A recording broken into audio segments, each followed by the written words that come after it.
Percepatan pandemi ini betul-betul tidak hanya berdampak kepada kesehatan. Ya. Lebih parahnya itu menyangkut soal ekonomi, juga soal masalah-masalah sosial yang terjadi. Ini berakibat bahwa pertumbuhan ekonomi kita pada kuartal pertama saja hanya 2,9%. Dan diprediksi kalau ini berkepanjangan akan turun lebih dalam lagi.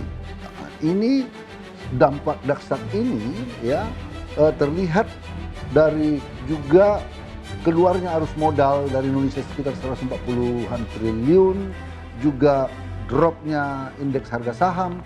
Nah, kalau kita tidak mengambil suatu tindakan yang cepat ya, bukan saja dampak kesehatan yang memerlukan anggaran yang cukup, penanganannya cukup besar, juga dampak ekonomi terhadap tenaga kerja, pengangguran dan lain-lain, maka kita akan kolaps. Maka perlu suatu cara yang paling cepat. Kondisi yang mendesak inilah yang menyebabkan kita mengeluarkan perpu. Ya, jadi alasan kegentingan memaksa sebuah yang disebut dalam konstitusi kita, dalam pasal 7 sudah memenuhi syarat.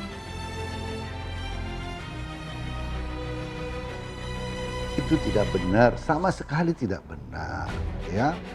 Karena kita akan tetap mengajukan anggaran ke DPR. Nah, perpu ini juga akan disahkan oleh DPR. Untuk APBN 2021 kami sudah pemerintah sudah mulai menyiapkan dan kita sudah akan mengadakan rapat dengan Badan Anggaran DPR dalam waktu dekat, ya.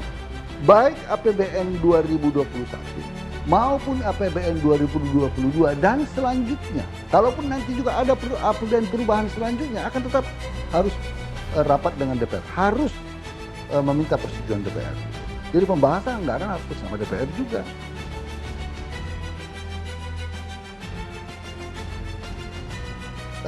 Memang perdebatan menjadi sangat ramai seolah-olah ada imunitas absolut daripada Menteri Keuangan ataupun OJK ataupun Bank Indonesia dan atau pengambil keputusan yang diperlukan untuk baik kebijakan moneter maupun fiskal, ya. Di dalam undang-undang yang lain juga ada kekebalan seperti ini. Misalnya dalam undang-undang amnesti pengampunan pajak, dalam undang-undang BI, bahkan DPR misalnya tidak dapat dituntut dalam melaksanakan ketika dia melaksanakan haknya sebagai anggota DPR. Itu adalah sesuatu yang lazim diatur dalam undang-undang. Jadi bukan hanya undang-undang hanya perpu ini saja yang menganut itu. Karena apa? Undang-undang korupsi tidak dicabut. Tetap ada undang-undang korupsi, undang-undang tipikor tetap berlaku. Yang ini dibuat adalah untuk meyakinkan pengambil keputusan sepanjang dia melakukannya dengan etikat baik, tidak ada mens rea, tidak ada maksud menguntungkan diri sendiri, ya, maka tidak akan masalah. Jadi ada satu keyakinan pada pengambil keputusan karena apa yang terjadi dalam masa COVID ini, pergerakannya sangat dinamis. Contoh ya saya sebut ya, anggaran untuk penanganan kesehatan 75 triliun.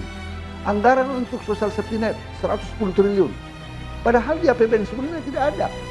Maka untuk mengambil keputusan yang cepat untuk itu perlu dasar hukum. Maka dikeluarkan perpu. Kalau dia melakukannya dengan maksud untuk menguntungkan diri sendiri atau orang lain, bahkan korupsi pada masa bencana alam dapat diancam hukuman mati. Kita harapkan pengambil keputusan terlindungi dia dalam mengambil keputusan, tetapi juga tidak kebal kalau dia melakukannya dengan ada mens reanya.